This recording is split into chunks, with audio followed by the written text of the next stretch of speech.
Saviez-vous que le Rendez-vous Tech est financé à 100% par vous ? Oui, vous, les auditeurs qui choisissez de venir sur patreon.com/rdvtech pour participer au financement de l'émission.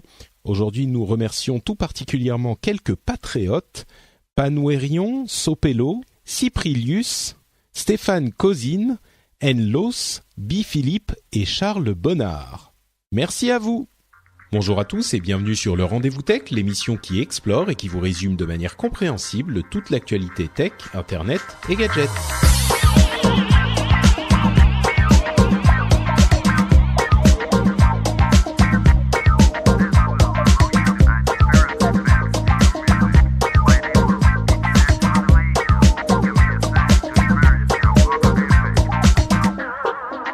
Bonjour à tous et bienvenue sur le Rendez-vous Tech, l'émission bimensuelle où on vous résume toute l'actu tech, internet et gadgets. Je suis Patrick Béja et toutes les 2 semaines, je reviens dans vos oreilles pour vous résumer toutes les choses importantes qui se sont passées dans l'actu du monde de la technologie pour que vous n'ayez pas forcément besoin d'aller éplucher tous les blogs de la Terre, toutes les news qui tombent par centaines. On regarde tout ça, on sélectionne celles qui sont importantes et on essaye de vous apporter un petit peu d'analyse et de compréhension en profondeur, mais en simplicité de tout ça. Et aujourd'hui, pour m'accompagner dans cette quête compliquée, j'ai le plaisir de recevoir Camille Suard qui nous vient de... Alors, est-ce que je dis de Frandroid ou comment je dois te présenter, Camille ? C'est ça, journaliste tech chez Frandroid depuis quelques mois maintenant. Très bien. Magnifique. Bah merci de te joindre à nous. Ça tombe bien que tu sois merci là. Merci à toi. Ouais, ça tombe bien que tu sois là parce qu'on a c'est un petit peu je disais c'est la semaine ou les 2 semaines de folie dans le mobile là. Il va y avoir quoi, il y a genre 5 téléphones majeurs qui sortent ou qui sont annoncés. Oui, il y a notamment la phablette de Samsung qu'on attend tous avec impatience, qui devrait être très bientôt, si ce n'est demain, présentée. Ouais, le Note le Note 8, en fait, voilà. Oui. Et puis l'IFA, bien sûr. Ouais, bon. L'IFA la semaine prochaine. La semaine prochaine, ça va être, et on a déjà évidemment un certain nombre d'infos qui commencent à fuiter. Oui. On a, on va en parler tout à l'heure, hein, mais on a le Pixel 2, on a des informations dessus. On a le Essential qui est pas vraiment à l'IFA, mais le nouveau téléphone d'Andy Rubin qui est enfin va être disponible dans 1 semaine environ aux États-Unis en tout cas. Encore des infos sur l'iPhone 8, un nouveau Nokia qui est un petit peu flagship. Enfin bon, il y a plein de choses qui nous aidera à éplucher tout ça.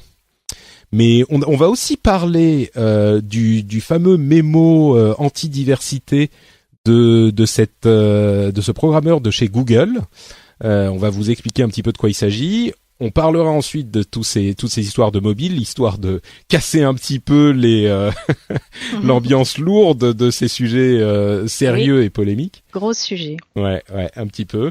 Et puis on aura donc l'autre sujet sérieux et polémique, les événements de Charlottesville aux États-Unis, dont je suis sûr que vous avez entendu parler, mais on va parler surtout de l'aspect tech parce qu'il existe et il est important.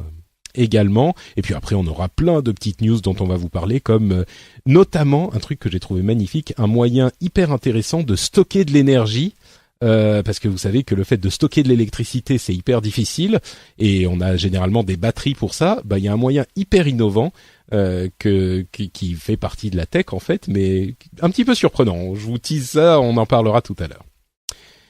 Et on va commencer donc avec cette fameuse histoire du mémo. Le mémo. Ouais, le fameux.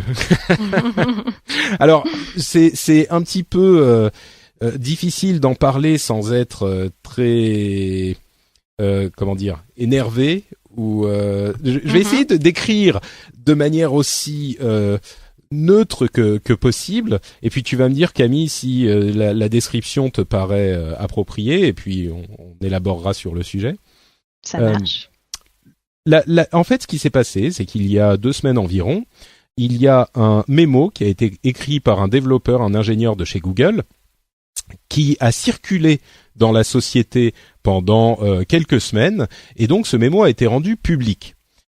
C'est un mémo qui était relativement long, je l'ai lu quasiment dans son intégralité, et il utilise une rhétorique qui est un petit peu j'ai envie de dire vicieuse, parce que il ouvre le mémo en disant j'adore la diversité. Je pense qu'il faut qu'on ait plus de diversité dans la Silicon Valley, ce problème dont on parle depuis maintenant des mois, un problème de déséquilibre dans la diversité, particulièrement entre hommes et femmes dans la Silicon Valley. Et lui, il ouvre en disant « Je suis tout pour la diversité, mais… » Le fameux mais. Voilà. On a tous entendu ça, je ne suis pas raciste, mais… Mais, exactement.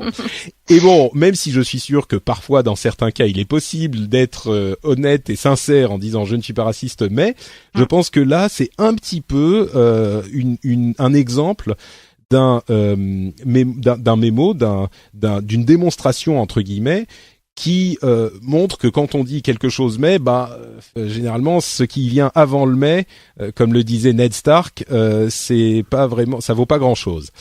Et en l'occurrence, ce qu'il fait, c'est que il dit, je résume, il y a tout un développement, j'hésite pas vraiment à le dire, pseudo-scientifique, avec énormément de confirmations par biais, c'est-à-dire qu'il ne choisit que les informations qui confirment sa thèse. Où il dit en gros, les hommes et les femmes sont biologiquement différents. Mon téléphone même est d'accord. Les hommes et les femmes sont biologiquement différents et il faut pas avoir peur de ces différences. Mais du coup, l'une des différences l'une des différences qu'impliquent ces différences biologiques, et tout le monde admet que les hommes et les femmes ont des différences biologiques, physiquement très certainement, peut-être d'autres manières, mais lui il va à la conclusion que les femmes sont moins intéressées, alors il prend des pincettes, les femmes sont moins intéressées par, entre guillemets, les choses, et plus intéressées par les relations. Et les hommes sont plus intéressés par les choses et moins intéressés par les relations. Et du coup, il dit sans dire que la conclusion à laquelle il arrive, c'est bah oui, mais donc les femmes sont de moins bons, enfin en moyenne, je dis pas toi en particulier, mais en moyenne les femmes sont de moins bonnes programmeuses, de moins bonnes codeuses que les hommes. Et encore une fois, je fais un résumé, un raccourci, mais je pense sincèrement et honnêtement que la conclusion logique de son raisonnement, c'est ça. Et après, il dit, mais oui, mais non, mais il y a plein de femmes qui sont super bonnes codeuses, et d'ailleurs, les femmes qui sont intéressées par la tech, c'est super bien, c'est génial. Oui, mais c'est génial. Il faut pas qu'on force le fait d'engager, d'engager, oui, de prendre comme codeur plus de femmes faut pas forcer le truc. Et au final, je crois que si on veut donner une tournure un petit peu pas crédible, mais enfin acceptable au discours, c'est le grand débat éternel sur la discrimination positive. Discrimination positive. Voilà. Donc, mais lui, il parle même pas de est-ce que la discrimination positive est une bonne chose ou pas. Il est vraiment focalisé sur est-ce que les femmes et les hommes qui ont cette différence biologique évidente, est-ce que ça fait que les femmes sont plus ou moins intéressées par les choses ou machin, ou vous comprenez, ça veut dire qu'en moyenne, bien sûr, il y a plein de gens qui sont bien dans tous les domaines, mais en moyenne, bien sûr, je parle pas d'une personne en particulier. Ok. Bon, alors première question, est-ce que j'ai bien résumé la chose? Et deuxième question, que penses-tu de toute cette histoire? Parce que, pardon, avant de te donner la parole et de me taire, il faut préciser qu'il a été renvoyé de chez Google suite au scandale que ça a provoqué. Bien sûr, il y a eu beaucoup de gens qui se sont exprimés contre ce type d'idée, des gens qui se sont exprimés pour également ce type d'idée en disant que il est impossible d'être quelqu'un de droite, alors de droite américaine, chez Google, et que il y a une sorte de culture une sorte d'omerta sur les idées entre guillemets conservatrices, et que il y a une chambre d'écho libérale, encore une fois libérale américaine, donc de gauche américaine, aux États-Unis, et que les gens conservateurs ne peuvent pas s'exprimer, et que c'est terrible. Ok, il a été renvoyé. Camille. Oui, voilà, c'est ça en fait. C'est donc à travers ces 10 longues pages de mémo, en fait, il se plaint principalement que Google pratique une discrimination positive sans vraiment la nommer, et que du coup, le fond du problème en fait, c'est que Google ne prend pas assez en compte son opinion politique, qui est celle d'un conservateur. Et que du coup, Google serait la gauche américaine, encore une fois, mais bien pensante, donc voilà. Et en fait, il a porté plainte contre Google auprès du Conseil national des relations au travail. Et normalement, il n'aurait pas dû être licencié par Google puisque il est illégal d'être licencié ou même blâmé après une charge déposée. Mais soi-disant que le conseil d'administration n'a pas informé Google, qui n'était donc pas au courant. Donc oui, déjà, c'est-à-dire qu'il a porté plainte et selon lui, Google l'a renvoyé après qu'il ait porté plainte. Il semblerait que chronologiquement, effectivement, il a porté plainte avant. Il y a un problème chronologique, c'est ça. Ils sont mais pas Google n'était pas au courant en fait. Voilà. Le monsieur aussi indique que beaucoup d'employés, des employés ont soutenu ses propos, mais que ces personnes-là ont été harcelées par les RH et que du coup, ce serait en fait une sorte de suicide politique ce serait un suicide de la part des autres employés de Google de soutenir ces propos. Ouais. Ils peuvent pas le faire parce qu'ils se trouveraient du coup harcelés effectivement pour leur vue qui serait de droite. Encore une fois, il faut comprendre le contexte aux États-Unis en ce moment. Il y a une sorte de victimisation. Alors moi, je pense pas que c'est justifié. Eux pensent que c'est justifié de la droite américaine qui dit ah oui, mais on peut pas exprimer nos opinions, toutes ces histoires. C'est toujours la même histoire. C'est le premier argument, la première défense, c'est la liberté d'opinion. Ouais. Sauf et on va y revenir tout à l'heure. Voilà, il y a quand même une grosse différence entre liberté d'expression et encouragement à la violence ou à la promotion de stéréotypes, ce genre de choses. Mais alors, qu'est-ce que tu penses de ce mémo spécifiquement, de ce qu'il dit en fait, tout simplement, parce que je suis sûr que certains vont dire oui, mais enfin. Effectivement, le fait qu'il y ait des différences biologiques entre hommes et femmes est indéniable. Oui, bien sûr que nous avons des différences biologiques, mais les rôles sociaux féminins et masculins, ils sont pas innés, ils sont fabriqués par la société. Donc il n'y a pas de c'est une construction sociale, c'est des influences, c'est pas parce que je suis une femme que je ne vais pas être attirée ou pouvoir avoir les capacités de m'intéresser donc à la techno et aussi gérer le stress, parce qu'il y a aussi cette composante là, c'est qu'ils pensent que les femmes ne peuvent pas gérer aussi bien la pression que les hommes. Notamment pour les postes de direction. Donc il y a ça aussi, comme quoi les femmes ne supportent pas la pression et que du coup, c'est neurologique même. Il a même employé le mot neurologique. On n'est pas égaux face au travail. Ouais, il y a quand même, le fait que les rôles des hommes et des femmes sont différents dans la société, construction sociale ou pas, je crois qu'on pourrait en débattre des heures. Moi, je sais de quel côté je tombe, mais ce qui est effectivement important dans son mémo à lui, c'est qu'il dit, encore une fois, je résume, mais les femmes en moyenne, sont de moins bons programmeurs que les hommes. Et là, on peut très clairement le montrer, c'est pas du tout le cas. Il y a une corrélation assez claire entre le moment où les ordinateurs sont entrés dans le quotidien des ménages dans les années 80 avec la micro-informatique, et à ce moment seulement, les femmes ont commencé à être moins intéressées que les hommes, entre guillemets intéressées par l'informatique. Avant ça... Même si on revient sur l'histoire de l'informatique en tant que telle, les femmes étaient très présentes au départ. Exactement. Ada Lovelace, le premier programme a été écrit par une femme.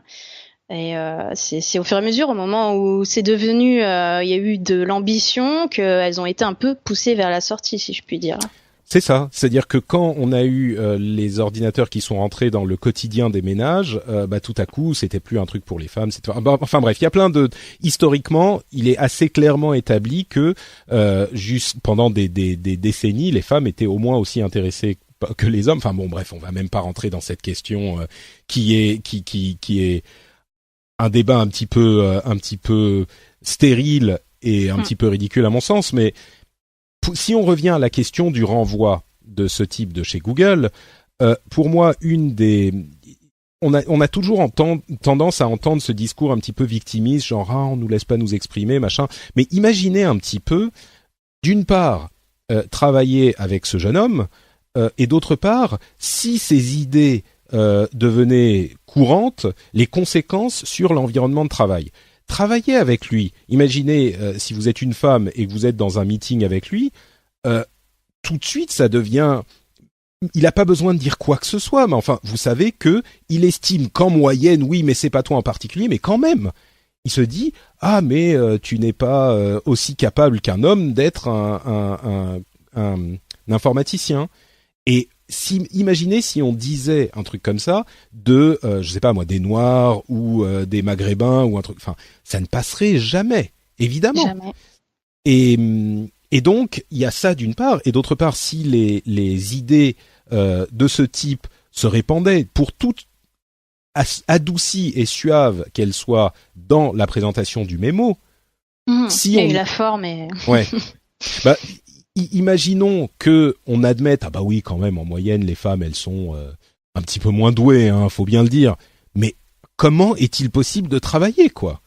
Tu peux plus avoir toute la possibilité d'avoir une légitimité en tant que femme dans ton lieu de travail est érodée. Enfin, je dis ça, c'est ce qui est terrible, c'est que c'est déjà le cas aujourd'hui. Enfin, je sais pas si toi tu as vécu ça, mais enfin, c'est déjà le cas aujourd'hui. Donc c'est le fait d'en rajouter encore plus. Enfin bref, c'est pas possible de défendre ces idées qui en plus n'ont aucune base scientifique. Et du coup, pour moi, le fait qu'il se fasse renvoyer, c'est un petit peu inévitable, quoi. Oui, c'est inévitable, et surtout de la part de Google, qui est quand même c'est le revers de la célébrité, du succès. C'est quand même une image. C'était obligé qu'ils prennent parti, en fait. Déjà pour défendre sa propre politique, qui est déjà assez claire à ce sujet. En tout cas, dans la parole, peut-être pas forcément dans les actes. Voilà, mais en tout cas qui va en ce sens. Et en plus, Google se doit en fait de prendre position, ne peut pas laisser passer des choses comme ça. Elle a un rôle quelque part à jouer, comme tous les autres géants. C'était obligé. Ça aurait été une erreur de laisser passer une chose pareille en fait. Ne serait-ce que pour de potentiels procès pour discrimination à l'avenir. S'il laisse passer un truc comme ça, du coup, dès qu'il y a un problème de harcèlement qui rentre dans le cadre d'une plainte, tout de suite, ça devient oui, mais regardez, il y a des mémos comme ça qui circulent, Google ne fait rien. Enfin, et c'est en ce sens que, et c'est sur ce point que moi je vais conclure, et je te laisserai la parole après, en ce sens que ce type de raisonnement peut sembler cohérent à certains à la surface, mais si tu vas un tout petit peu loin que la surface, c'est pas possible d'accepter ce genre de discours, parce que c'est vraiment la partie immergée de l'iceberg qui est vaguement présentable, mais dès que tu plonges un petit peu plus loin, ça a des conséquences qui sont inévitables et qui mènent forcément à une discrimination.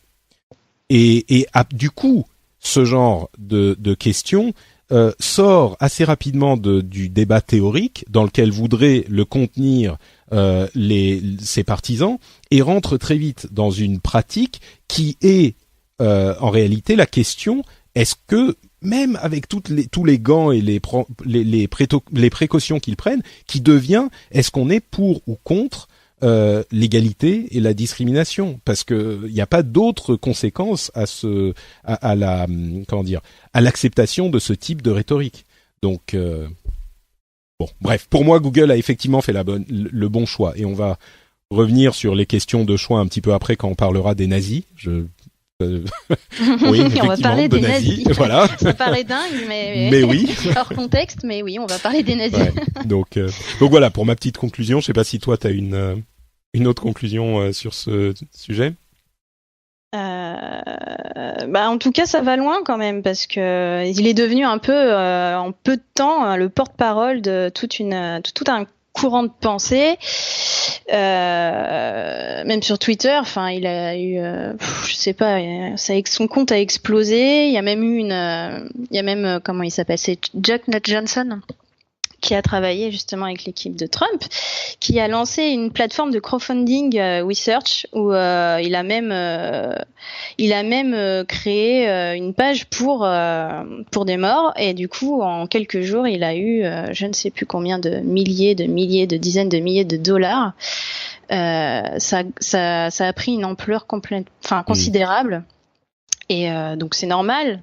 Il y a eu beaucoup de réactions, d'indignation, mais aussi beaucoup de soutien aussi de la part d'un courant assez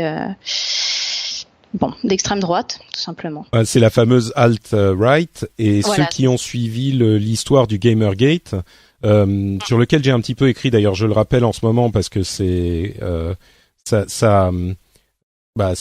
exactement le même. Oui, ça fait totalement écho. C'est les mêmes méthodes. Ce sont des gens qui se trouvent des égéries, des gens qu'ils peuvent mettre en avant pour défendre leurs causes qui sont moyennement défendables. Ils trouvent un prétexte. Dans le cas du Gamergate, c'était l'éthique dans le journalisme vidéoludique, pour faire avancer des théories de ce type qui sont, quand on les mène à leur conclusion logique, plutôt du côté de la discrimination, souvent sexuelle, parfois raciale. Et donc sur mon blog personnel patrickbeja.com, vous cherchez Gamergate, et j'ai une série de 3 articles qui traitent les 3 éléments du Gamergate différents, et qui à mon sens est une analyse assez juste pour montrer que en fait là aussi on avait un prétexte qui était utilisé pour finalement uniquement soutenir cette rhétorique discriminatoire. Et là, on est exactement dans le même type de discours, avec les mêmes symptômes, les mêmes arguments, des défenses du type mais ces gauchistes ne nous laissent pas nous exprimer. Toujours la liberté d'expression, et on le fait passer pour un martyr. Voilà. Bon, on va continuer à avancer. On va parler donc de nos histoires de téléphone mobile, et puis on reviendra à ce qui est une autre face de cette même rhétorique alt-rightiste, la droite alternative, voilà. De la droite alternative.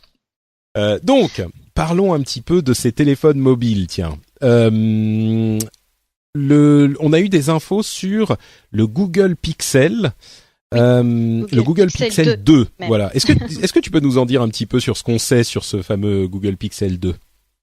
Ce qui est intéressant dernièrement, c'est que il semblerait donc du coup que ce soit encore HTC qui ait fabriqué l'appareil.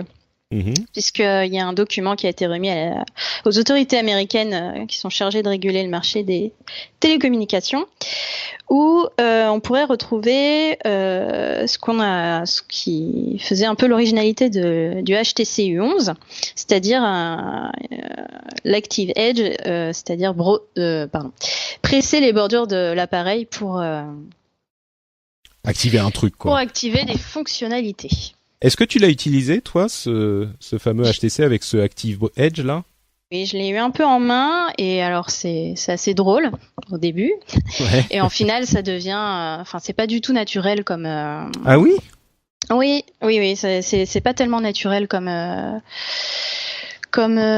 action, quoi, voilà. D'appuyer sur le téléphone, de le squeezer squeezer. On n'a pas l'habitude, et c'est vrai que c'était pas. C'est Omar qui l'a utilisé plus longtemps, et pareil, ça l'a amusé au début, mais au final, c'est pas un comportement. Voilà, c'est un peu ça. Oui. D'accord. On a vu également dans certains leaks qu'il aurait donc deux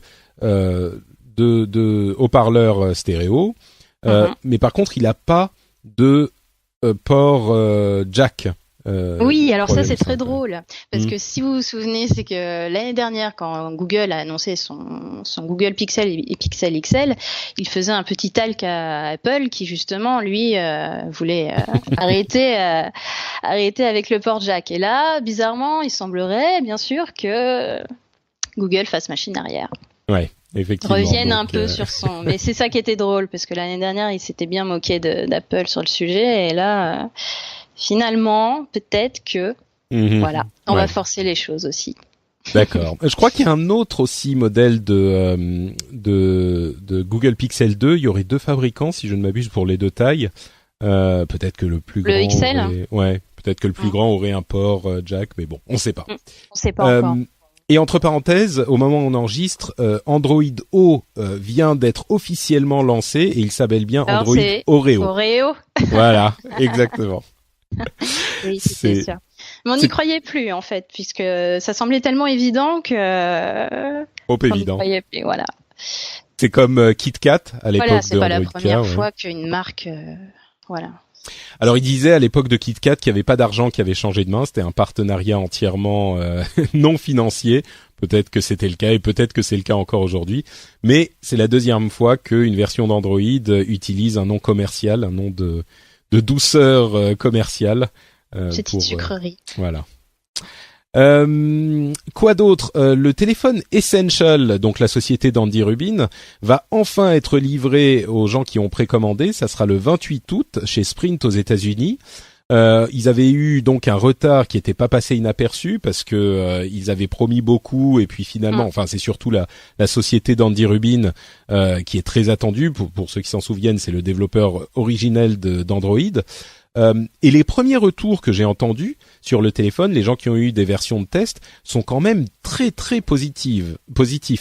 C'est une version très très pure d'Android. Et en plus de ça, le design du téléphone est vraiment plaisant. Et pour ceux qui l'ont testé, ceux que j'ai entendus en tout cas, ils disent c'est vraiment l'iPhone d'Android, c'est-à-dire quelque chose qui correspond à un design vraiment épuré et qui est un objet, un bel objet, quoi. Oui, l'appareil, enfin en tout cas les visuels qu'on a eus sont superbes. Hein, Est-ce qu'on sait quand il va être disponible en France ou est-ce qu'on n'a pas encore de date? Non. D'accord. Oui, ils commencent avec une toute petite série, enfin toute petite, quelques millions aux États-Unis. Peut-être qu'ils vont prendre leur temps. Enfin, c'est ce qu'ils disaient en tout cas. T'y crois, toi, ce retour de Andy Rubin dans le monde du smartphone? Je sais pas, j'attends vraiment de l'avoir en main parce que les premières informations qu'on a eues étaient un peu décevantes. On s'attendait à quelque chose d'un peu plus premium, peut-être, je ne sais pas. Mais oui, voilà, l'OS a l'air, c'est Ambient OS que ça s'appelle. Je ne dis pas de bêtises. Oui, ça devrait être vraiment une expérience pure, comme tu disais. Donc, du coup, puis bon, l'écran bord à bord. Oui, c'est surtout ça aussi. Ouais. On y vient. Après, il faut voir comment, si on regarde une vidéo par exemple, si la caméra frontale ne gêne pas en fait, si ça coupe pas ou ce genre de choses. Ouais. Et il y a les mods aussi, enfin le mods avec la caméra. 360 là, le 360 truc qu'on peut rajouter, 65 degrés, ouais. Après, les retours sont pas très bons là-dessus. J'ai cru voir que c'était pas très optimisé encore. D'accord. Mais bon, à voir. En tout cas, il est. Moi, je commençais à avoir un petit peu peur au début de l'été quand on a vu qu'il était en retard. Bon, là, visiblement, ils sont en train de sortir les modèles d'usine, donc on y arrive. Et les retours étant bons sur le design, ça peut être une alternative intéressante parce que le Android haut de gamme commençait à être déserté par ses acteurs traditionnels. Donc, on en a un de plus là. Oui, c'est une bonne nouvelle. Une nouvelle intéressante, pas directement sur les iPhones, mais sur iOS 11, donc de fait sur les iPhones et sur les iPads, une manière de désactiver l'accès par empreinte digitale aux iPhones et aux iPads. C'est-à-dire que quand on appuie 5 fois rapidement sur le bouton Power, ça oblige les utilisateurs à utiliser le code, le PIN, pour débloquer l'appareil. Et c'est hyper intéressant parce que bien sûr, si vous êtes en train de vous faire agresser, quelqu'un peut utiliser votre pouce, ou si on a la confirmation du déblocage par visage, par reconnaissance faciale pour le prochain iPhone, mettre le téléphone devant votre tête et puis le débloquer. Oui, ça a jamais été un très bon élément de sécurité, ce genre de choses finalement. Le capteur d'empreinte, pareil, c'est. C'est possible il est possible de l'obtenir. C'est pas tellement sécure. Mais ce qui est encore plus intéressant pour moi, c'est que légalement, alors je connais pas très bien la situation en Europe ou en France, mais aux États-Unis en tout cas, il est possible légalement aux autorités policières de vous obliger ou de vous demander de débloquer votre téléphone avec vos données biométriques, donc votre iris, votre doigt, tout ça. Mais légalement, ils n'ont pas le droit de vous demander votre code PIN. Pourquoi ? D'accord. Parce que traditionnellement, enfin même pas traditionnellement, mais légalement, les données biométriques, donc votre empreinte digitale ou votre visage, c'est l'équivalent d'une clé. Donc c'est quelque chose que vous avez. C'est une clé et on a le droit légalement de demander à un suspect d'ouvrir un coffre, par exemple, pour découvrir les documents qu'il y a dedans. Mais on n'a pas le droit de lui demander de s'incriminer lui-même. C'est le 5e amendement, je crois. C'est bien ça. On n'a pas le droit de lui demander de s'incriminer lui-même. Et le fait de demander un mot de passe qu'il connaît, c'est l'équivalent du fait de lui demander de s'incriminer lui-même. Et ça se transpose au monde des téléphones mobiles.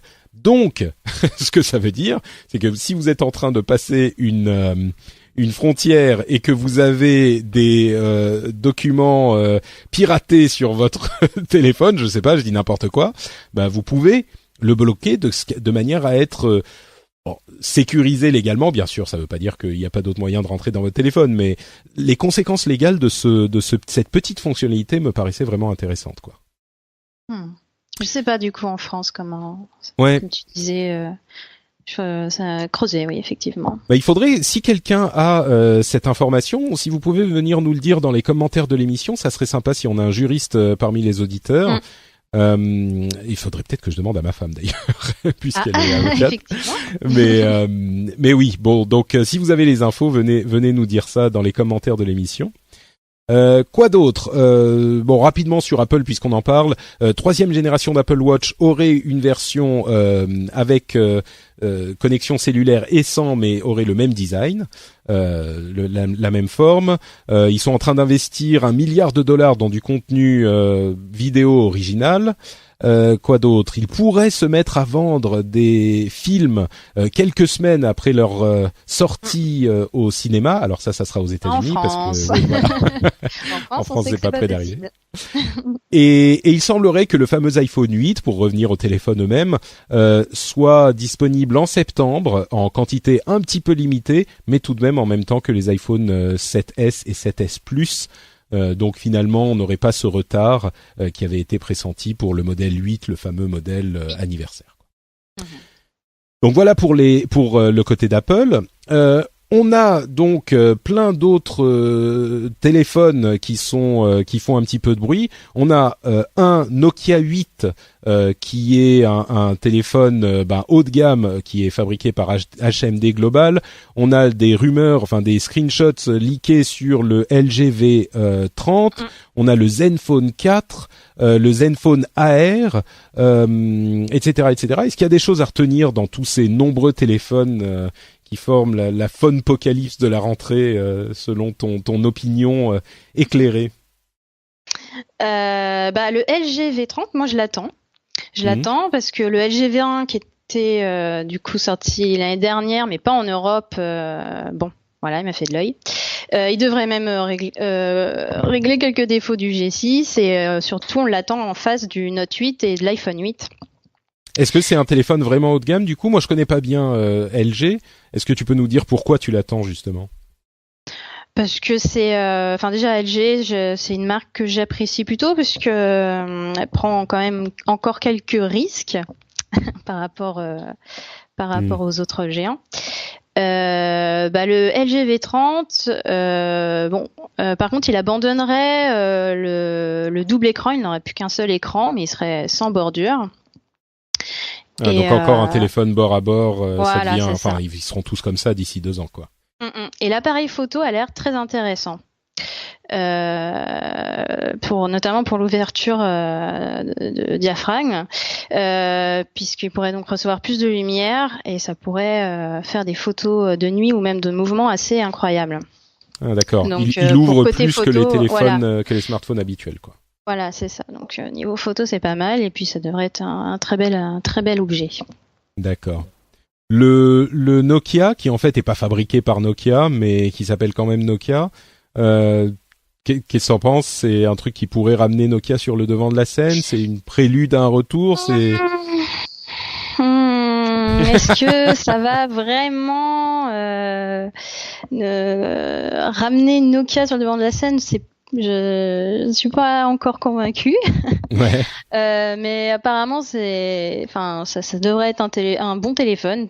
Mais mais attends, c'est celui-là. Je vois mes notes. C'est celui-là qui a le Bothy, le truc pour prendre des selfies des deux côtés en même temps. Là, t'avais vu cette? Oui, mais ça c'est pas nouveau. Hein, ça existait déjà. Oui, c'était déjà possible chez Samsung. Je l'ai jamais utilisé, mais je sais que c'est possible sur Samsung et d'autres marques normalement. D'accord. Mais c'est vrai qu'ils mettent l'accent là-dessus. Bon, c'est un côté un peu rigolo.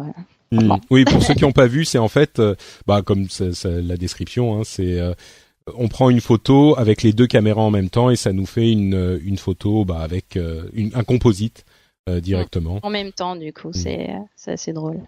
C'est mignon, quoi. Disons que n'importe quelle app pourrait faire ça. C'est vraiment pas un problème matériel, je pense. C'est juste une question logicielle. C'est ça. Après, voilà, il faut savoir qu'il va être commercialisé à 599 €.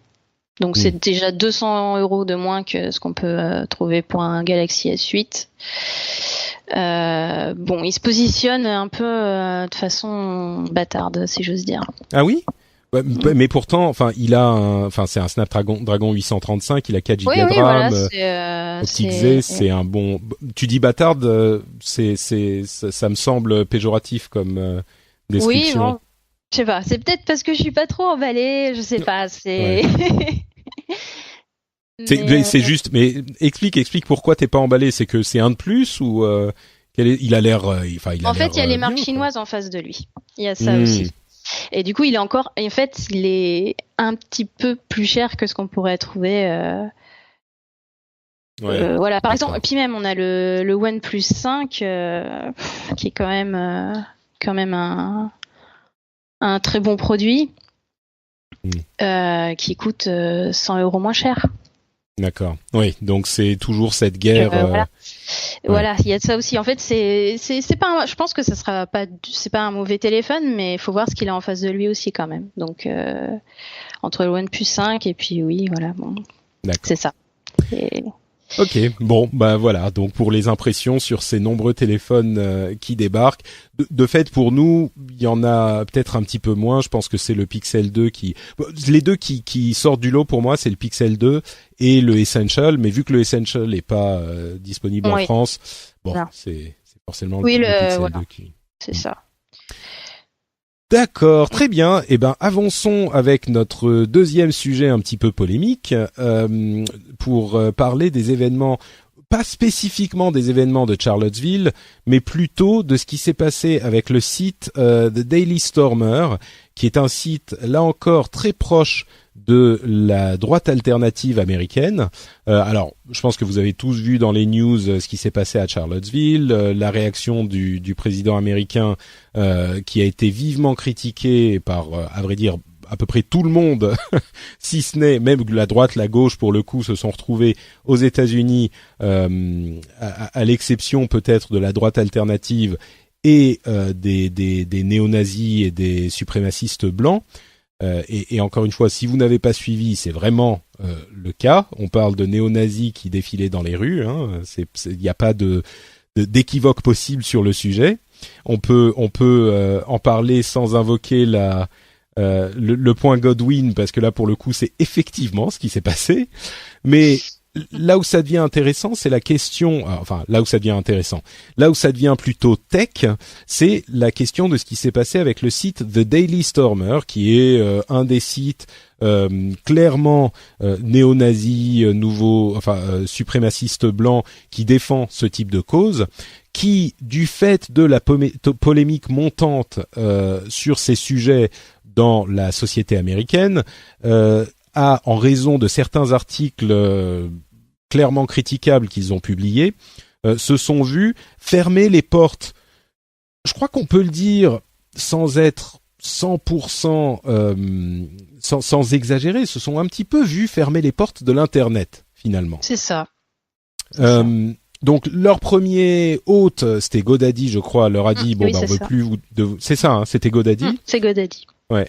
Ils sont partis chez Google. Google, au bout de quelques heures, a dit nous non plus, on veut pas de vous. Facebook a supprimé des articles des pages, du Daily Store. même. Ouais, même leur page, d'accord, ça j'avais pas. Il y a même des pages, des groupes, tout ce qui se rapportait trop à Daily Stormer a fermé. Au niveau du financement, ils se sont vus fermer les portes de GoFundMe, Kickstarter, Indiegogo. Voilà, il y a Apple Pay et PayPal qui ont désactivé les sites de ce type de site.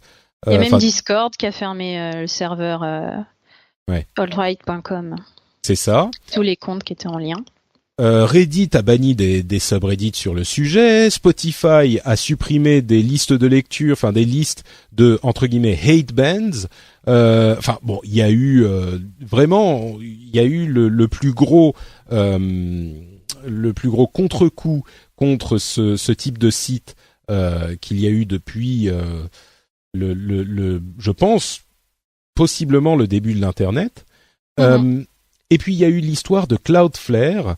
Alors il faut préciser quand même, c'est un truc dont on parle souvent, mais chez nous, si on parle de certains sujets, on a tout de suite l'idée que la liberté d'expression a des limites. Et généralement, ces limites sont traditionnellement l'incitation à la haine raciale et plus récemment, depuis quelques décennies, l'incitation à la haine tout court.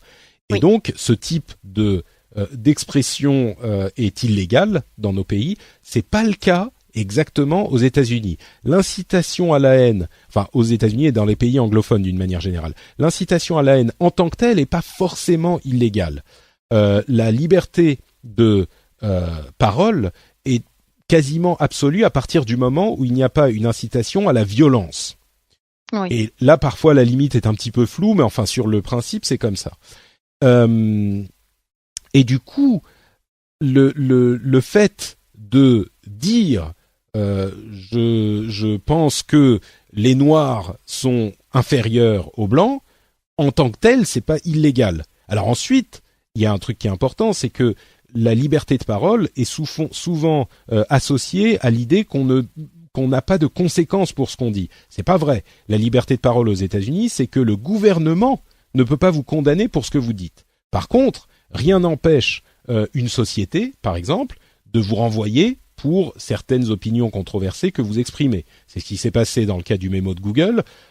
C'est ce qui se passe dans le cas de toutes ces sociétés qui refusent d'offrir leurs services à des entités qui expriment des opinions qui sont contre ce qu'ils estiment être acceptable. Alors, là où ça devient vraiment problématique, c'est un problème qu'a soulevé le président de Cloudflare. Alors, Cloudflare, c'est un service qui propose une protection contre les attaques de déni de service. Vous savez qu'il est assez facile de faire fermer un site en lui envoyant plein de visites par des bots, par des réseaux de bots. S'il y a un site que vous aimez pas, vous pouvez le rendre inaccessible très facilement et de manière assez bon marché. Cloudflare est le service principal qui protège contre ça. Donc ça rend les sites toujours accessibles, malgré les attaques des DOS. Et ils sont spécialisés sur ce genre de choses. Ils font très bien ce genre de choses. Et ce que disait Matthew Prince, le président de Cloudflare, c'est que il voulait rester complètement neutre dans toutes ces histoires, y compris, enfin, la comparaison qu'il donne, qui est assez bonne à mon sens, c'est, il dit, nous faisons de l'infrastructure. On est comme un distributeur d'électricité. On peut comprendre que, je sais pas, un Facebook supprime un article, mais on va pas se dire, bah oui, mais le EDF ne va plus fournir d'électricité à un groupe quel qu'il soit. Là, je pense que même nous, on se dira, ah bah oui, non, quand même, ça, c'est pousser le truc un petit peu loin. Et bah lui, Matthew Prince disait, non mais Cloudflare, on est comme ça, on est de l'infrastructure. Je déteste ces mecs, mais je veux pas leur supprimer le service. Bon. Au bout d'une journée, il s'est réveillé de mauvaise humeur. C'est ce qu'il dit lui-même dans son article. Il dit, je me suis réveillé du mauvais pied. Ces mecs sont de vrais connards, donc je les ai supprimés de mon service. Voilà. Et j'aurais pas dû. Enfin, il dit pas j'aurais pas dû. Il dit. Il y a pas. Enfin, il en a tout à fait le droit en fait. Il n'y a pas de loi qui interdise les sociétés privées de refuser un service à des groupes spécifiques. Exactement. Sauf que lui c'est dit une catégorie protégée. Oui, bien sûr. Mais il dit il faudrait pas.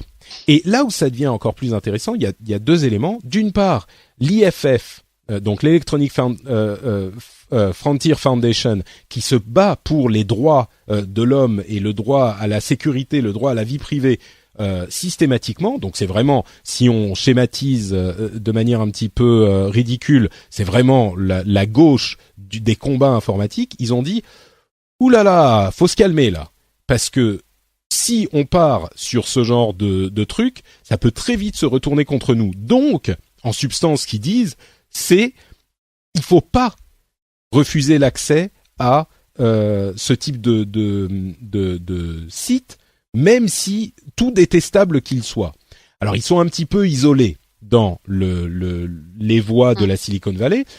Et oui, ce qu'ils disent, c'est parce que ça peut dégénérer ensuite, et si on coupe les voix de ces gens-là, ça peut ensuite mener à au fait que on ne sait pas qui va demander demain de couper la voix de personnes plus légitimes. Donc ils ont très clairement exprimé leur inquiétude et même dit qu'il n'aurait pas fallu que Google, Facebook, Apple, PayPal, machin, tout ça coupent leurs services à ce site. Je conclus rapidement pour finir cet état des lieux. Ils ont trouvé un nouveau site de financement de crowdfunding, en fait, financement participatif.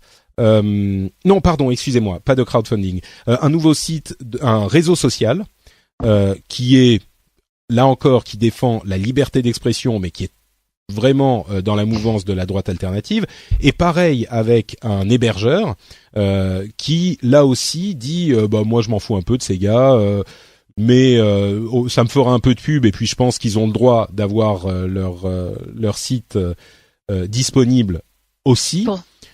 Mais il faut dire quand même que quand on creuse, le type qui est le président de la société qui héberge désormais ce site, il a l'air quand même d'être pas spécialement à gauche non plus, quoi. Ouais, voilà. Quand même impliqué.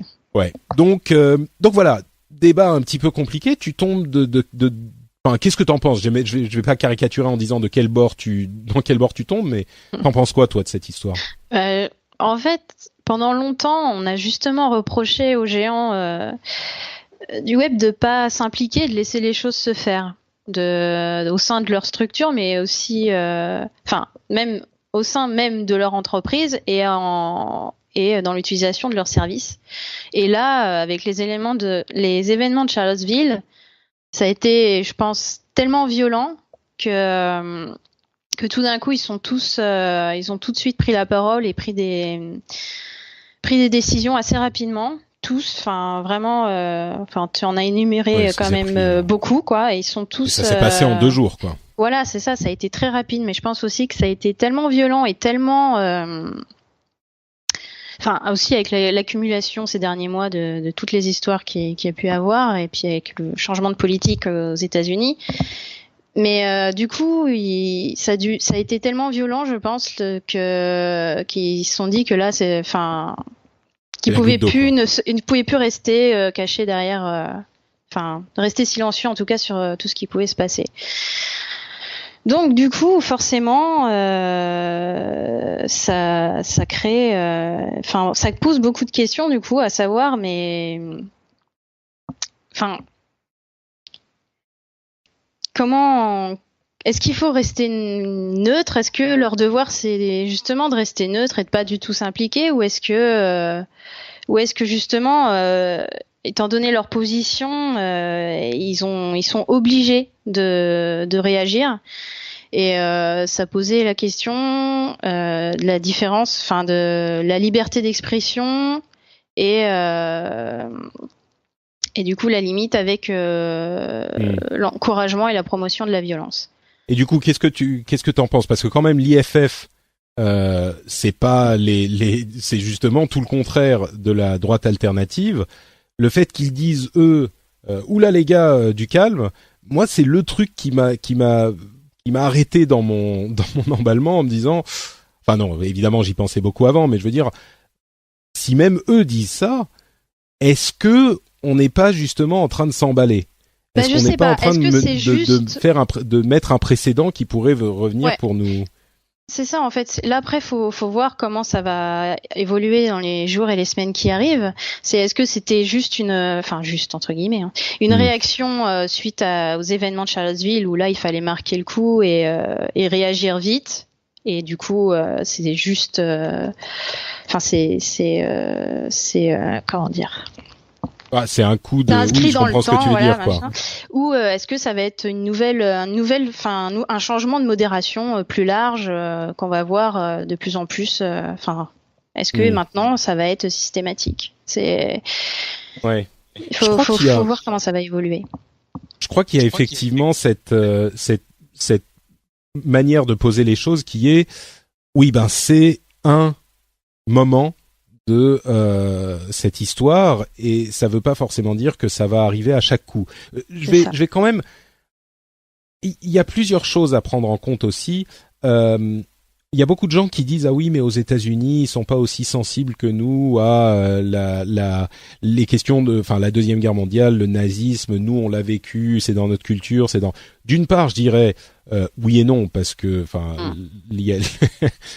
faut pas remonter très loin pour voir à quel point les Américains ont été impliqués dans la Deuxième Guerre mondiale et dans le combat contre l'Allemagne nazie. Enfin ça c'est une évidence. Mais aussi l'un des éléments fondateurs de ce mouvement à Charlottesville qui a tout lancé a été les suprémacistes blancs aussi. Et Dieu sait qu'aux États-Unis, le racisme, justement, si nous on est peut-être plus sensibles au nazisme, admettons, bah eux ils sont largement plus sensibles aux questions de racisme et d'esclavage. Et donc je pense pas que cet élément vaille. Par contre, une des choses dont je suis sûr qu'on entendra dans les débats, c'est ah mais oui mais regardez, si on a des sites de terrorisme, qu'ils soient islamistes ou autres, ceux-là on n'hésite pas à les faire fermer, on se poserait pas les mêmes questions. Certes, je pense que c'est le cas, mais c'est un exemple qui vient se retourner contre les gens qui le présentent comme argument, parce que Cloudflare, la société de protection contre les attaques des DOS que j'évoquais tout à l'heure, qui a fini par supprimer Daily Stormer, donc le site en question, il protège des sites d'ISIS.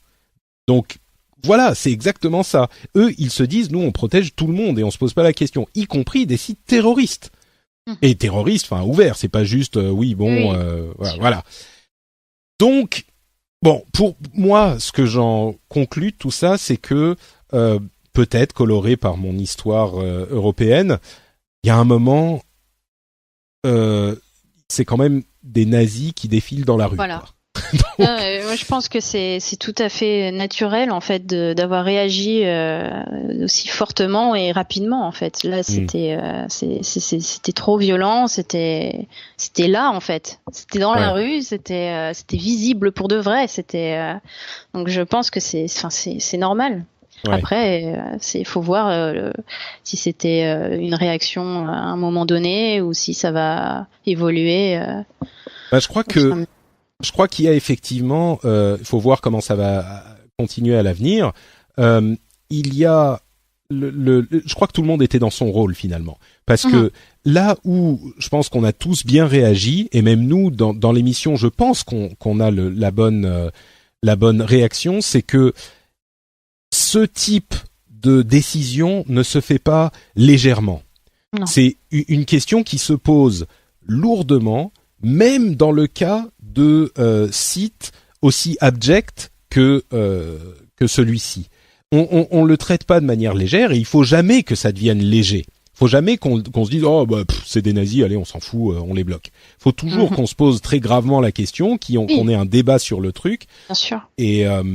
Et donc je pense que au final, peut-être même contre toute attente, tout ce débat et je pense qu'au final, même si la conclusion est il n'y a pas vraiment de débat parce que d'un côté il y a des nazis et puis de l'autre il y a les gens qui se battent contre les nazis, donc évidemment c'est jamais équivalent, mais au final le débat s'est fait de la bonne manière, C'est-à-dire qu'on s'est posé la question, on a bien étudié la chose, on s'est demandé si ça pouvait pas dériver, et on s'est dit oui, c'est une question, c'est un acte grave, notre décision est lourde de conséquences, on va la prendre en bonne conscience de ses conséquences. Et donc, je pense qu'il y a eu une énorme maturité dans la manière dont cette question a été traitée, et c'était la bonne manière de le faire, quoi. Oui. Bah, écoute, on est d'accord, c'est très bien. On verra comment ça évolue à l'avenir. Moi, mon espoir, c'est que cette explosion d'inacceptable a calme jeté un peu les choses aussi. a calmé un peu les choses et surtout a jeté une sorte de discrédit sur l'ensemble du mouvement alternatif de droite alternative. Et ce dont on parlait au début, c'est lié. On en entend un petit peu moins parler aujourd'hui parce qu'on a vu le vrai visage de ces gens. Alors oui, je suis sûr que cet ingénieur n'est pas un néo-nazi qui irait marcher avec des des croix gammées dans la mais c'est la même mouvance. Et du coup, c'est un petit peu plus difficile pour les gens comme ça de se faire entendre. Quand ils ont le soutien, on disait il a été monté comme égérie de la droite alternative, eux aussi, c'est la droite alternative. Donc du coup, c'est des voisins un petit peu difficiles à gérer, quoi. C'est ça. Bon, mais je suis sûr que vous savez qui sont les meilleurs voisins du monde. Eh bien, ces voisins, ce sont les auditeurs du Rendez-vous Tech qui choisissent de soutenir l'émission sur patreon.com. La transition est habile, n'est-ce pas? Bon, vous le savez, le Rendez-vous Tech est soutenu par ses auditeurs, tout simplement, les auditeurs qui choisissent d'aller sur patreon.com/rdvtech et de donner de l'argent à cette émission qu'ils apprécient. J'aimerais remercier aujourd'hui Antoine Durand, Roi Fredouze, c'est Roi Fredouze, je pense que c'est Fred, voilà, le royal, Denis Dessager, un nom un petit peu, je sais pas, germanique, Tom BL, Asnor, Hockenheim et Aurélien Debrenne. Merci à vous tous de soutenir l'émission et merci à tous ceux qui le font. Vous êtes très nombreux à choisir d'aller sur le site Patreon, le crowdfunding, et je le rappelle à chaque fois, mais vous pouvez choisir combien vous donnez, même $1, ça suffit. Ça compte, 1, 2, 3 dollars, ce que vous voulez, et vous pouvez mettre une limite mensuelle, vous pouvez vous arrêter quand vous voulez, il n'y a pas d'engagement, même pas 12 mois, il n'y a rien du tout, même pas 3 mois, vous pouvez choisir de le faire aussi longtemps que vous voulez, si ça vous plaît, si l'émission vous plaît plus. Et puis si elle vous plaît, pensez-y, c'est grâce à ça que on continue à financer l'émission. Et puis surtout, ce que je dis souvent, c'est que le travail est important. Et donc, si vous pensez que ça vous apporte quelque chose, si ça vous apporte un petit peu d'éclairage sur les news tech, si ça vous apporte un bon moment, un moment de détente, peut-être que ça vaut une petite somme, un petit café ou une petite bière pour l'émission. Donc, merci à tous ceux qui choisissent de le faire. Bon, on va continuer avec des news et des rumeurs un petit peu plus légères que tout ça. Parlons donc de ces histoires de trains à gravité pour stocker de l'énergie. Est-ce que tu as vu ce truc ? Ah, j'ai vu passer très rapidement, mais je veux bien que tu m'expliques. Eh ben alors, écoute, c'est absolument magique comme idée de simplicité et d'intelligence. En fait, on le sait, les problèmes de génération d'énergie sont surtout le fait de stocker cette énergie. C'est-à-dire qu'on a évidemment des moments, enfin tout le monde le sait, des moments où on n'a pas assez d'énergie pour tout le monde, où ça peut devenir tendu, et donc il faut en acheter ailleurs, etc. Et puis des moments où on en produit, mais les gens n'utilisent pas tout ce qu'on produit. Et le fait de la stocker, c'est hyper compliqué. Les batteries, ça coûte cher, ça n'a pas un super rendement, etc. Et puis surtout, si on veut stocker beaucoup d'énergie, la batterie, c'est pas vraiment possible. Là, ils ont eu une idée hyper maligne, c'est le fait de mettre sur des rails des blocs de concrete, de ciment. Donc tu mets sur des rails des blocs de ciment, c'est pas sur un réseau ferré, mais c'est simplement des rails sur une colline. Et quand il y a de l'énergie, tu utilises cette énergie pour remonter les blocs sur la colline. Pas en super grosse pente, mais enfin tu les remontes sur la colline. Tu utilises cette énergie qui est là en surplus. D'accord. Et puis ensuite tu les bloques en haut de la colline. Et ensuite, donc tu as cette énergie kinétique qui est bloquée en haut de la colline. Tu vois, avec les freins, tu mets n'importe quoi, tu mets une grosse pierre devant pour le bloquer.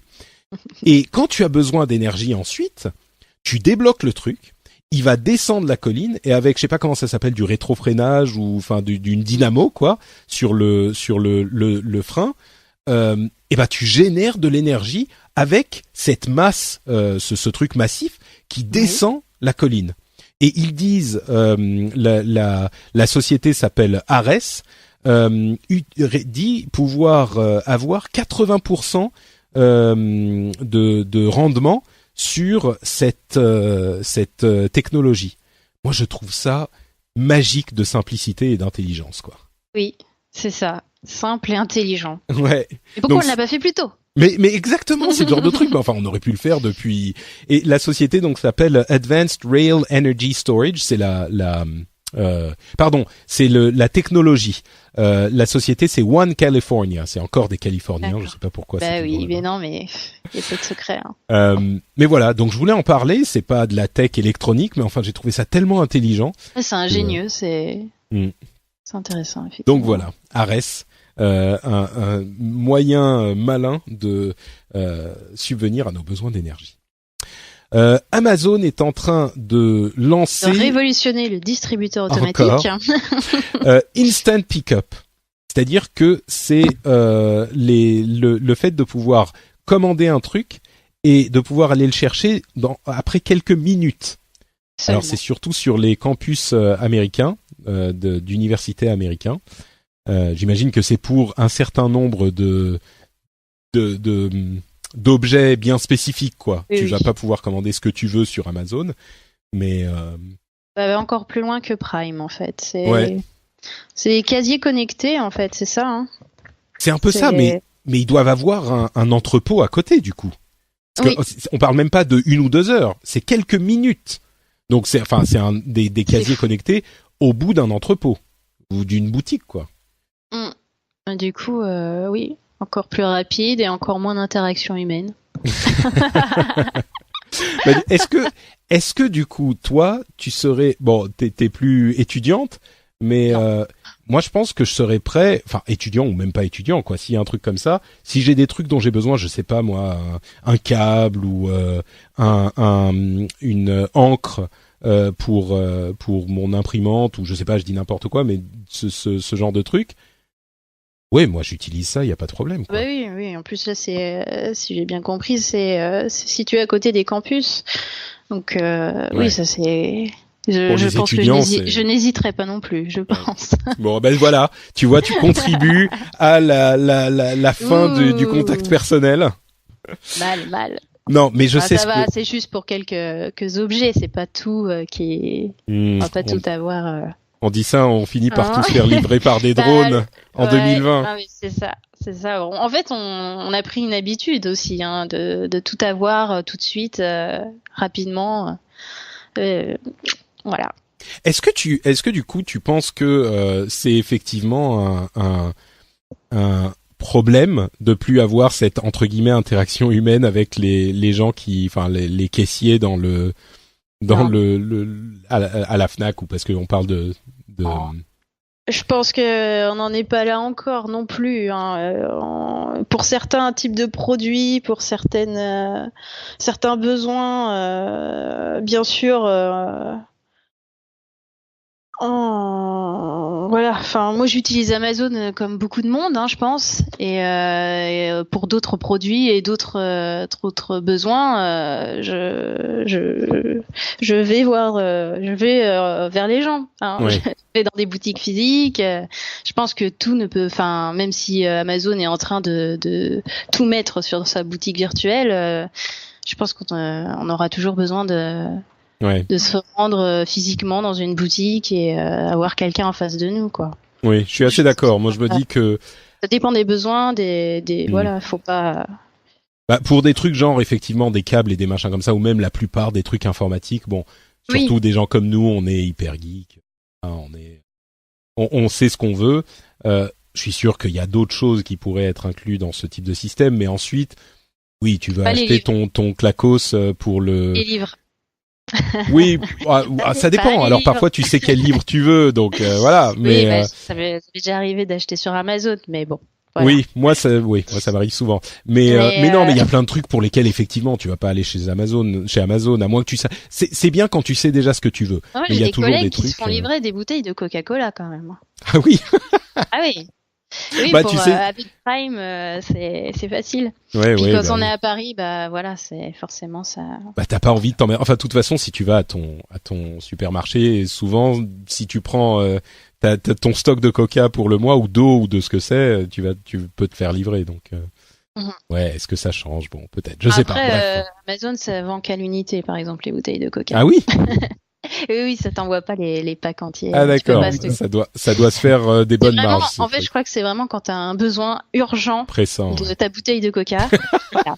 Bon, en 1 heure, tu l'as ta bouteille. Je dirais que même là, tu peux quand même descendre chez ton épicier. Surtout à Paris, enfin, il y a 36 000 épiceries d'ouvertes. Mais tu sais quoi, le contact humain n'est pas forcément si loin de nous, même dans la technologie, puisque Facebook est en train de lancer Facebook Marketplace en Europe.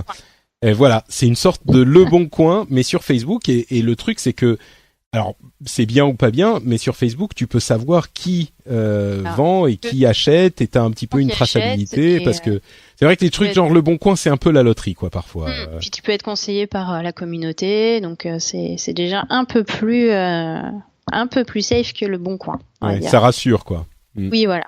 Et puis de toute façon, oui, voilà, c'est vraiment comme Le Bon Coin, il n'y a pas de système de livraison c'est soit PayPal, je crois, et espèces. C'est ça. Pas de possibilité de. Donc bon, c'est quand même sécurité. Moi, je pense que je serais bien plus prompt à utiliser un truc comme ça sur Facebook que j'ai déjà utilisé Le Bon Coin. On va pas se mentir, mais sur Facebook, il y a des groupes qui vendent. Oui. Il y a des groupes qui vendent rien que les jeux rétro. Il y en a je sais pas combien de groupes. Ça se passe comme ça, en fait, ça existe déjà. Ouais, c'est sûr. Ouais. Donc là, ça formalise le truc qui existe déjà. Ouais. Disney a annoncé son intention de lancer un service de streaming. Alors, c'est peut-être, ça regroupera peut-être Star Wars et Marvel, puisque vous le savez bien, Disney est maintenant propriétaire de tout ça, de Marvel et de Star Wars. Mais ils vont supprimer leur partenariat avec Netflix à la fin. Enfin, ils vont pas le renouveler. C'est-à-dire fin 2019, et ils vont lancer un service de streaming ESPN, qui est une chaîne de sport aux États-Unis, en 2018, et un service Disney en 2019, et peut-être des services parallèles, Marvel, Star Wars, ou les intégrer. Moi, je me dis, ça fait quand même, enfin, il faudrait qu'ils soient pas chers quand même. Si c'est uniquement Marvel ou uniquement Star Wars. Mais tu imagines si tu as un abonnement pour chaque. Bah oui. Au moins, ça va te coûter cher quand même à bout d'un moment. C'est sûr. Bah, s'il y a Disney, Star Wars et Marvel, moi je me dis. C'est un combo qui peut fonctionner forcément. C'est ça, ouais. Ça fait quand même beaucoup de contenu. Surtout s'ils ont tous les petits. Ouais, c'est ça. Mais du coup, si c'est uniquement Disney, moi je me dis les gens qui ont des enfants, si c'est uniquement Disney, ça va être direct, quoi. Ah oui, bien sûr. La question ne se pose même pas. Ouais, exactement. Si c'est Marvel, je sais pas, combien tu payerais pour une chaîne uniquement Marvel ou une chaîne uniquement Star Wars? Je pense que je paierais pas. D'accord. Voilà, la réponse est là. En tout cas, Marvel, c'est pas ton truc. Pas spécialement. Non, je sais pas. Il faut pas que ça excède ce qu'on a déjà avec Netflix, en fait. Ah oui, non, mais bien sûr, uniquement Marvel, beaucoup moins. Et encore, même moins, 5-6 euros, quoi. Ouais, moi je dirais Marvel s'il y a toutes les productions, genre les dessins animés, les séries télé, tous les trucs. Oui, s'il y a vraiment tout, oui, ça. Ah bah oui, bien sûr. Bien sûr, oui. Je dirais, je sais pas, peut-être 5 euros, enfin par mois. Faudrait, genre, je le prendrais 1 ou 2 mois pour voir ce que ça donne et voir les trucs dont les gens me disent que c'est bien. Et pareil, Star Wars, il y a plein de petites séries, genre des séries animées ou des séries en images de synthèse, genre les Clone Wars et les machins comme ça, dont plein de gens me disent ah ouais c'est vachement bien et que j'ai jamais vu parce que j'ai plus la télé. Je me dis peut-être pour voir ce que c'est. Mais oui, il faudrait pas que ça fasse 9 euros pour uniquement Star Wars, jamais de la vie, quoi. Oui, non. Enfin, l'univers est dense, d'accord, mais quand même. Ouais, c'est ça, il y a pas assez. 10 euros pour Disney, Marvel et Star Wars, je testerai, je pense. Ah oui, largement. Je pense que c'est 10 euros, oui, pour les trois, c'est possible. C'est un très bon prix. Une étude sur ce qui s'est passé, c'était où déjà ? À Austin, oui, quand Uber et Lyft ont quitté Austin parce qu'il y a eu des nouvelles régulations qui ont été implémentées, qui ont fait que, on va pas repartir dans l'explication, mais Uber et Lyft ont disparu d'Austin après quelques années de présence là-bas. Et donc, il y a une étude qui a essayé de comprendre ce qu'avaient fait les utilisateurs de ces services après. Et c'est une opportunité unique de voir ce qui s'est passé quand les services de ce type ont disparu. Alors, 42% des utilisateurs sont passés à une autre société comparable. Donc 42% ont continué à utiliser des services de voiture, enfin de commande de voiture. 41% ont utilisé leur voiture existante au lieu de commander des Uber ou des Lyft. 9% ont acheté une nouvelle voiture et seulement 3% sont passés à un transport public. Alors, j'imagine qu'à Austin, le transport public, c'est pas comme dans les villes françaises, ou en tout cas pas comme à Paris, quoi, où on a des très bons transports publics. Mais voilà, bon, je sais pas si ça veut dire grand-chose, mais c'est les chiffres qu'on a eu. 42% pour une société équivalente, 41% ont utilisé leur propre voiture. Là où c'est le plus intéressant à mon sens, 9% ont acheté une nouvelle voiture à eux, ok, mais moi ce qui m'intéresse c'est les 41% qui ont utilisé leur propre voiture, parce que je me dis que c'est des gens qui auraient peut-être au bout de quelques années décidé de ne pas renouveler leur voiture ou de se débarrasser de leur voiture, qui finalement ils sont revenus. C'est là à mon avis que c'est le plus intéressant dans ces pourcentages. Bah oui, en fait, faudrait voir dans d'autres villes ce que ça pourrait donner, quoi. Parce que c'est sûr qu'Austin, j'imagine que c'est pas Paris, par exemple. Donc c'est nécessaire d'avoir un moyen de transport fiable. Enfin, fiable. Ouais. Bah oui, non, mais bien sûr. Personnel et voilà quoi. Parce que sur Paris, c'est le contraire en fait. Il faut surtout pas avoir de voiture, par exemple. Ça c'est certain, oui. Non, à Paris, c'est pas une bonne idée. Gardez vos emails. Je sais qu'il y a certaines personnes qui veulent une voiture à Paris. Moi, je n'en veux plus. Non, bah oui, on est de plus en plus. Trådfri, c'est Trådfri, la gamme de chez Ikea d'éclairage connecté. Elle est compatible avec HomeKit et Hue, le Philips Hue, qui est l'un des trucs les plus populaires. C'est celui que j'utilise. Donc voilà, j'espère que vous appréciez l'accent suédois. Hein. Trådfri. Un peu italien, j'ai l'impression. Ah oui. Je sais pas pourquoi. Non, c'est bon. Enfin, c'est ma tentative de suédois. Hein, donc, mais oui, mais c'est moins cher que les autres. Et bon, Ikea généralement c'est des produits corrects. Donc voilà, juste pour vous rappeler que ils avaient annoncé qu'ils seraient compatibles avec HomeKit, mais c'est maintenant ils avaient le tout cas. intérêt, je pense. Oui, bien sûr. Tu utilises toi de la maison connectée, enfin des objets connectés? La domotique? Ouais. Non. Pas actuellement, non. Bon, donc tu fais partie des gens normaux, contrairement. Voilà, c'est ça. Mais ça m'intéresse. Je surveille ça de loin quand même. Ouais. Bah voilà, Trådfri pour commencer à. Le jour où je pourrais tout faire depuis mon smartphone. Bah écoute, c'est un petit peu chiant à mettre en place, mais une fois que c'est mis en place, ça marche. Quoi d'autre Bon, je vais passer rapidement sur ce sujet, mais la France est en train de commencer à encourager l'Union européenne. J'avais l'impression qu'on en avait parlé la dernière fois, peut-être que je me répète, mais encourager l'Union européenne à régulariser les taux de taxation. Et évidemment, ça va être hyper compliqué, mais je pense que c'est la bonne approche pour les problèmes les grands problèmes de taxation qu'on a en Europe. Et d'ailleurs, l'Irlande a annoncé qu'ils vont demander à contre-cœur les 13 milliards qu'avait imposé d'amende. C'est à Apple, en l'occurrence. Les 13 milliards de rétro. C'était pas une amende, mais c'était une rétro-taxation parce qu'ils avaient, selon l'Union européenne, Apple avait bénéficié d'un taux de taxe trop bas. 2% et donc là, quand même, hein. C'est ça, exactement, 2% au lieu des 12 et demi. Va bien. Voilà. Mais bon, bref, l'Irlande dit que non, ça s'est pas tout à fait passé comme ça, machin. Là, ils ont fait appel, hein, de toute façon. Bah oui, c'est ça. Et ils vont demander l'argent en attendant le résultat de l'appel, mais bon, de fait, ça lance un petit peu les choses dans ce domaine. Et le truc plus positif à mon sens, c'est oui, ça va être compliqué, oui, on est des dizaines à devoir se mettre d'accord et ça va pas être facile parce que tout le monde a ses... Mais c'est bien de commencer à initier cette uniformisation parce qu'il n'y a pas d'autre solution. C'est la bonne voie, oui, bien sûr. Quoi d'autre? Les États-Unis ont estimé, alors c'est pas la même chose qu'en France, on a plus de protection des utilisateurs en France, mais il y a une cour de justice aux États-Unis qui a estimé que les conditions d'utilisation étaient valables même si on ne les lisait pas. Et bon, généralement, ne nous mentons pas, on ne les lit pas parce qu'elles font 40 pages. Oui, bien sûr, toi, tu les lis tout le temps, Camille, d'accord. Bien sûr. Oui, donc tu pourrais me réciter, par exemple, les conditions d'utilisation d'Uber. Mais là où c'est intéressant, c'est que il y a certaines conditions d'utilisation qui disent que les utilisateurs renoncent à leur droit de faire un procès en groupe. Je sais plus comment ça s'appelle, procès en... Oui, je vois ce que tu veux dire, mais je n'ai plus. Les class action en fait aux États-Unis.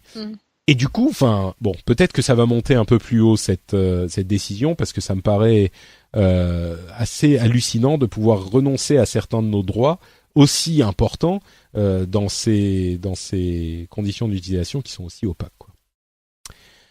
Bref, on arrive au dernier sujet de ces news et rumeurs. Bitcoin a atteint $4 000. $4 000 pour un Bitcoin. Et là, je me dis, j'aurais peut-être dû acheter des Bitcoins il y a quelques années. Si on avait su. Oui, j'en ai aucun, moi. T'as des Bitcoins, toi? Non. Bon, bah voilà. On est triste. Je suis sûr qu'il y en a parmi vous qui en ont acheté. Oui, ça prend de l'ampleur. Autour de moi, j'entends beaucoup de personnes s'y intéresser de plus en plus, de faire des analyses, Oui. Bah, on est en plein dedans là. Mais là où c'est intéressant, on en avait parlé la dernière fois, c'est que la séparation entre Bitcoin Cash et Bitcoin. Alors Bitcoin Cash, je sais pas exactement où ils en sont, mais ce qui est intéressant, c'est que du coup Bitcoin n'a pas été affecté par cette séparation. Et la grande question, c'était est-ce qu'il y en a un qui va, est-ce que Bitcoin va perdre de sa valeur? Bah là, clairement non, quoi. Et avec apparemment non. Oui. Avec les ICO, comment ça s'appelle, Initial Cryptocurrency Offering, genre une sorte d'IPO mais avec des crypto-monnaies. On en parlera peut-être à un moment. Il y en a plusieurs en plus, des crypto-monnaies. Mais oui, il y en a beaucoup. Enfin, il y a beaucoup de crypto-monnaies, il y a plein de gens qui font des levées de fonds par crypto-monnaie. Ce qui fait qu'ils n'ont pas besoin de suivre toutes les régulations et toutes tous les processus hyper compliqués qu'ils ont besoin de gérer pour faire une levée de fonds classique, enfin une IPO ou même pas une IPO parce que ça c'est une entrée en bourse en plein, mais enfin bon, ça commence à initialiser, à permettre des méthodes différentes de gestion financière, quoi. Et quoi d'autre? Dernier sujet, il y a des chercheurs qui ont réussi alors là encore tenez-vous bien, c'est un petit peu comme cette histoire de train à gravité là, qui ont réussi à encoder un brin d'ADN de manière à infecter les ordinateurs qui décodent des gènes d'ADN, c'est-à-dire qui lisent des gènes d'ADN en fait. Vous savez, enfin tous les tests génétiques, c'est fait par des ordinateurs. Il y a des chercheurs en sécurité informatique qui ont réussi à insérer un programme dans un brin d'ADN de manière à infecter l'ordinateur qui va analyser l'ADN d'un suspect ou d'un truc comme ça. Et du coup, ils réussissent, je sais plus ce qu'ils ont réussi à faire exactement, mais je crois que c'était prendre le contrôle de l'ordinateur en question. Enfin, c'est science-fiction, quoi. C'est ça, on y est. Bon, en pratique, c'est pas hyper. C'est très spécifique, mais c'est intéressant pour l'avenir, quoi. Est-ce que ça peut C'est des trucs qu'il faut sécuriser aussi de cette manière. Là encore, les chercheurs sont dans leur domaine. Mais pardon. Mais oui, c'est assez fou, quoi. Comme il faut être assez inventif quand on est chercheur informatique pour penser à ce genre de trucs. Enfin, voilà. Donc pour nos news et rumeurs diverses sur lesquelles on est passé un petit peu rapidement, j'espère qu'il y aura il y aura eu des trucs intéressants qui vous auront amusé dans ces parties news et rumeurs. Est-ce qu'il y a d'autres trucs que tu voulais évoquer, Camille, ou est-ce qu'on arrive au bout de cet épisode? Je pense qu'on a fait le tour de beaucoup de choses déjà. Ouais. Très bien. Bah donc, on est au bout. On va conclure. Tu as suivi, j'imagine, un peu la Gamescom. Oui, bien sûr. Oui, tout à fait. Il y a des trucs que tu voulais noter là-dedans. Je sais que t'es encore plus gameuse que. Qu'est-ce que tu penses de la Scorpio, la Xbox One X? La Xbox One X, bah écoute, on en a pas mal parlé au moment de l'E3. Mon avis a pas tellement évolué. Non, je pense que comme les auditeurs du rendez-vous jeu le savent, c'est une console qui va avoir un public assez réduit. Et pour moi, la grosse motivation pour n'importe quelle console, c'est les jeux exclusifs. C'est vraiment la base d'une console de jeu, et je trouve que malheureusement la Xbox en manque. Et on a vu donc dans cette conférence, cette petite conférence qu'ils ont fait, qui était même pas une conférence, mais enfin une vidéo de présentation qu'ils ont fait là aujourd'hui pour la Gamescom chez Microsoft. Je les ai trouvés encore un petit peu faibles à ce niveau. Et du coup, ils ont une politique qui est tellement hybride entre le PC, ils ont énormément poussé le PC, que je pense que les gens qui sont intéressés par la Xbox One X spécifiquement, qui est plus chère et plus puissante, mais plus chère, je pense qu'ils vont être proportionnellement assez peu nombreux, quoi. Non, je sais pas, quelle est ton vraiment analyse, toi ? les fans ultimes de la marque. Ouais, tu penses aussi c'est un truc pour les fans, quoi. De toute façon, ok, ça va être une console vraiment plus puissante que ce qu'on a actuellement, même par rapport à la PS4 Pro. Oui, mais voilà, il y a le prix et il y a aussi dans le temps, qu'est-ce que ça peut donner, quoi. Même si elle est mise à jour, tout ceci, tout cela, le hardware restera le hardware. Donc je ne sais pas. Dans très peu de temps, elle sera dépassée par le PC. Oui, ça c'est toujours le cas de toute façon. Dépassé par le PC, oui, mais alors là, je me fais un petit peu l'avocat, pas du diable, mais l'avocat de Major Nelson. Ils ont annoncé quand même plus d'une centaine de jeux optimisés pour la Xbox One X. Et si tu veux, on dit la fondation, c'est les jeux exclusifs, mais il y a quand même énormément de jeux qui sont disponibles sur les deux entre guillemets plateformes de la PlayStation et la Xbox One. Si tu veux jouer avec des graphismes vraiment optimaux, comparables à ce qu'on peut avoir sur PC, sans t'emmerder avec le fait d'avoir un PC haut de gamme qui en plus est genre 3 fois plus cher que cette console, et tranquillement dans ton salon, pour le coup, la Xbox One X est hyper intéressante. Et les jeux, ils ont plus d'une centaine de jeux qui seront optimisés pour la Xbox One X. Si l'idée c'est d'avoir l'équivalent d'un PC haut de gamme, ou presque, hein, bien sûr, c'est pas le PC à 2500 €, mais ou presque, pour c'est 500 ou 600, j'ai oublié, c'est 500. Hein, oui. Euros. 500. Pour 500 €, c'est quand même une affaire, non? Et tu sais, c'est quoi la plus belle exclusivité de la Xbox One? Dis-moi. Sa manette. Moi j'aime bien les manettes PlayStation, mais. Oui. Mais tu préfères quand même les manettes Xbox? Non, en fait, je pense que si j'écoute que mon cœur, forcément, je vais aller vers Sony parce que j'ai toujours adoré PlayStation. Mais objectivement parlant, c'est une perfection cette manette quand même. Oui, d'accord. Ouais. Voilà. Bah écoute, voilà une raison de plus pour aller vers la Xbox One X. Mais c'est vrai que moi étant joueur PC, je pense, je me dis, je m'en fous, j'ai mon PC.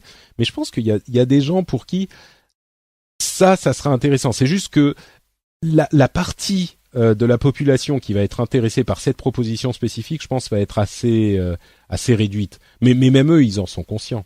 Donc simplement. Et très américaine, sûrement. Cette présentation était hyper américaine en plus. C'était chaque marketing. Conférence Microsoft, c'est. Ouais, c'est un peu. Je pense qu'on est un petit peu allergique quand même. Ouais. Ça transpire une culture qui est particulière, qui n'est pas qui n'est pas habituelle. Le truc, c'est toujours que même intéressant à observer, quoi. C'est très.